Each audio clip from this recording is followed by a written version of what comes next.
Today, we're diving into a pretty radical idea. What if the food on your plate isn't just about building your body, but about sculpting your very character? Seriously, forget calories for a second. We're talking about how food affects your willpower, your clarity, and maybe even your soul. Think about the questions we usually ask about food, right? How many calories does this have? Will it help me build muscle? Or, let's be honest, how good will this look on Instagram? We are so focused on the physical. But what if the most important question is one that was being asked way back in the 19th century? A writer named Ellen White asked something way, way deeper. How will this food affect my mind, my will, and ultimately, who I am as a person?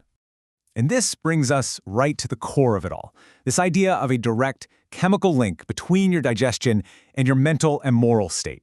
The source material for today's explainer calls this the chemistry of character. And here's the central claim, right here.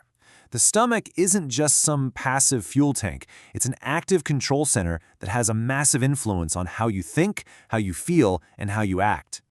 So how in the world does this work? Well, the theory goes like this. Your brain is the hardware for your conscience, for your higher self. So when our diet irritates our system or clouds that vital organ, that still, small voice, our sense of right and wrong, it gets muffled. It literally becomes harder to hear. It's laid out as a really clear chain reaction. First, the wrong kinds of food put a heavy tax on your digestive system. That in turn compromises your nervous system, which can make you irritable and agitated. And the final link in that chain? Your moral compass and your self-control get weaker.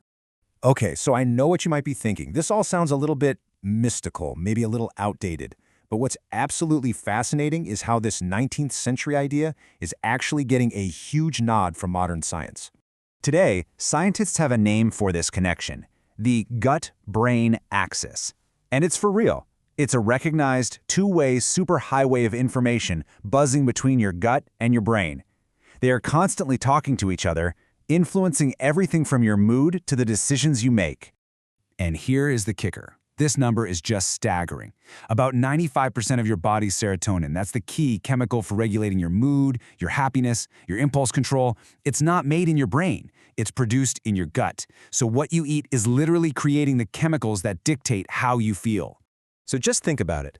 The last time you ate a really heavy, greasy, or super sugary meal, remember that sluggish, foggy, kind of irritable feeling you got afterwards? That's brain fog. And when you're in that state, it is physically harder to be patient with your kids or kind to your partner or just calm in your reactions. You've basically handicapped your own spiritual capacity. Now, the theory goes even deeper. It suggests that different kinds of foods actually fuel different parts of our brain. So things like animal products and heavy stimulants are said to activate our more primitive brain, the home of our impulses and our baser passions. But in contrast, a clean, simple plant-based diet is thought to strengthen the frontal lobe. And that's our center for reason, for morality, for self-control. And this leads us to the practical side of things.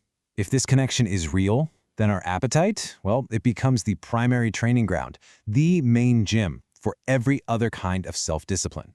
Which leads to a pretty tough question we have to ask ourselves. If we can't even master our most basic, fundamental drive, our appetite, then what hope do we really have with more complicated temptations like pride or anger or lust?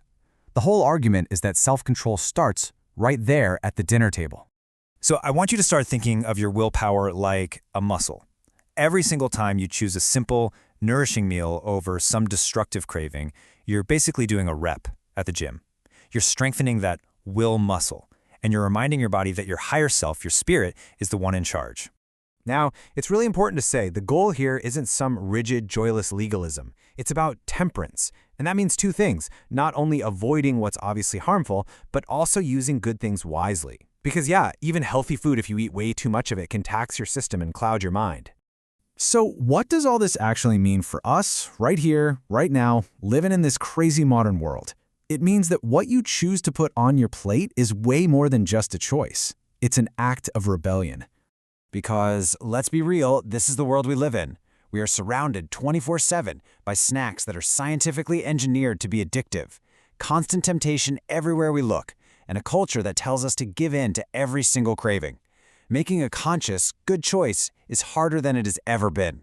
And in a world that is constantly pushing us toward mindless comfort and instant gratification, choosing foods that actually bring you mental clarity, well, that becomes a revolutionary act. It's like a declaration of independence for your mind. So here's a little takeaway for you. Try a little experiment this week. Don't just eat your food, pay attention to it. Really notice the link between what's on your plate and your level of patience. See if a simpler diet makes it just a little bit easier to handle stress or to find a quiet moment. You might be really surprised by what you find. Because in the end, character isn't formed in one big, heroic moment. It's built consistently, choice by choice. And as we've explored today, maybe, just maybe, it's also built meal by meal. So, what will your next meal build?